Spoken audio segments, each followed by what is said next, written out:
Hey everyone, how's it going? This is the Bald Metal Nerd coming at you with another wonderful vid. In this one, I'm going to start this video off by giving a giant shout out to Mr. Hall of Fame, Brandon. Thank you, sir, for being the inspiration for this video. In a recent video I made, basically, the title of it is "You Can't Love Anything," and by thing I meant inanimate objects, right?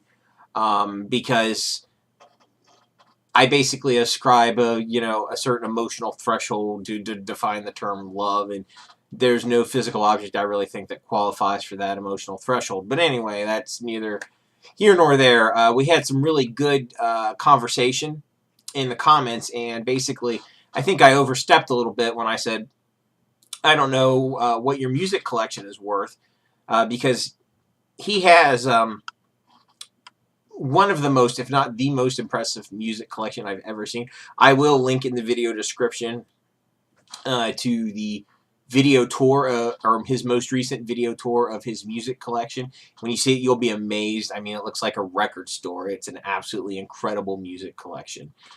So I can only guess the value of the thing. I said maybe if it's worth $100,000, if somebody came along and offered you $200,000 or $300,000 for it, yeah, you'd probably sell it. And he's like, no, I don't think I would.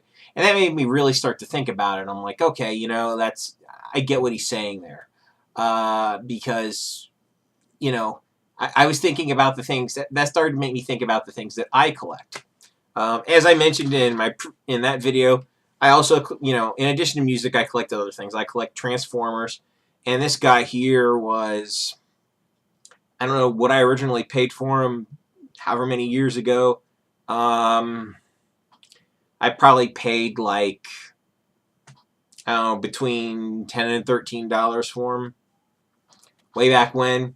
And if somebody said, what would you be willing to sell this guy for today? If somebody came along and wanted to offer me some crazy amount of money, like, $40-50 for it, which is a lot, which would be a lot for this, by the way. Then again, I don't know. I'd have to go on eBay, see what it's actually selling for, but let's pretend that he's only selling for, say, maybe $15 on the secondary market right now, right? Somebody came along and said, I'll give you $50 for this thing. Sold, right? No doubt. As much as I enjoy having that guy, I would definitely sell him for that much more money. So I sat there and I thought about it, like, well, what would I sell that collection for? I'll get to that in a minute. Another thing I collect, obviously, which is the main thrust of this channel, is music. And obviously this is a reissue of British Steel that I believe I paid $18 for this. And if somebody came along and said, I'll give you, I don't know, $40 for it or something, would I sell this for $40? Yep. Now, the other thing I don't necessarily collect it. I just have a collection of stuff because I'm old and I was around when it was new. You could say I have a fair amount of, quote, vintage gaming stuff. This is obviously an actual vintage SNES. It still works perfectly fine. And I have, I don't know how many games I have for this thing. Maybe 20, 25 games for it. So, if somebody came along and offered me, I don't know, my SNES collection, let's say it's worth, I don't know, we'll say it's worth $500. I'm guessing. I have no idea. I haven't went on eBay and looked up the cost, by the way, so I don't know what it's actually worth. But let's pretend it's worth $500, right? Somebody came along to me and said, I will give you $1,000 for your Super Nintendo collection, right? It would be sold. If somebody came along, my music collection is worth maybe, I had to guess the value of my music collection. Again, this is a random guess on my part. If it's worth, say, let me see. I don't know, if my music collection is worth, say, it's probably maybe 1/10 of Mr. Hall of Fame's, if that. So if my whole music collection was worth, say, $10,000, right, or something like that, I don't know. If somebody came along and said, I'll give you 20 or 30 grand for your music collection, it'd be gone. My Transformers are another good example. If they're worth, say, I don't know. Again, I'm just throwing a number out because I have no idea. If they were, say, 20,000, and somebody said, "I'll give you 60,000 for the whole lot," or whatever, it'd be gone. Now, let's say somebody just offered me exact market value. So let's say, my Transformers collection was worth 20,000, and they said, "I will give you $20,000 for your Transformers because that's exactly what it's worth on the secondary market." Would I sell it for the exact value, like the precise value of what it is, or my music collection, or my vintage game, whatever? Would I sell my SNES collection for 600? And you get where I'm going with this. Would I do it? It would be a little harder. I'll admit that. It would be harder to sell it just for exactly what it's worth. I would have a hard time letting go of the whole thing. I think I would have an easier time. And I like all of these collections a lot, so I would probably have the easiest time selling the vintage video game collection.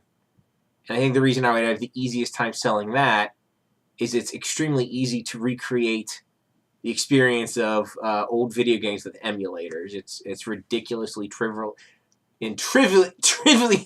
Oh my god, ridiculously easy and trivial to recreate that experience with modern equipment. So I think I would be able to part with it. As far as my music collection goes, that would be painful to sell all at once. I guess really at that point, it would depend on how badly I needed the money, right? If I really needed the 10,000 or whatever it was, yeah, I would. If I was in a bind and I needed the money, I would sell it. Same thing with the Transformers collection, right? So bottom line is, I enjoy having these things, but if someone were to come along and give me significantly more than what it's worth, I would have really no qualms about selling any of it. And if I was in a bind, I would be perfectly willing to sell it for what it's actually worth, whatever the market value of it is. So, what does this say about the relationship between me and these items? I don't know. I don't know where I'm going with this, but these are just things to consider. Do I quote love this stuff? It really depends on how you define love. I personally, in my last video, defined it as basically, really caring about something and being really emotionally tore up if you lost it. Of course, I talked about people and dogs basically as being things that you can actually love because you can't replace a person or a dog.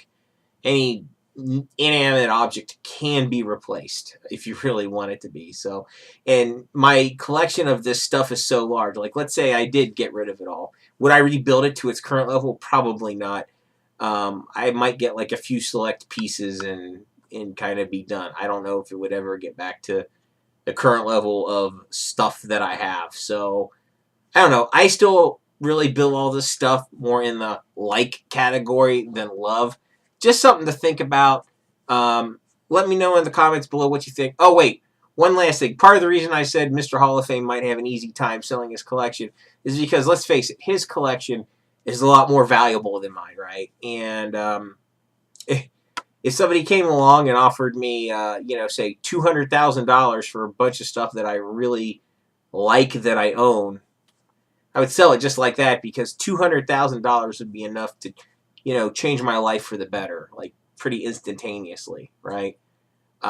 So I guess it really just depends because it's like, when you're looking at that sort of dollar amount, getting that all at one time is going to make a giant positive impact in your life one way or another. So anyway, that's it. Just stuff to chew on. Anyway, if you like this, as always, thumbs up. If you hate me, thumbs down. Share, subscribe, all that fun stuff. Thanks for listening to all my rambling and the different directions I went. And thank you, Brandon, for the good conversation. As always, live long and prosper.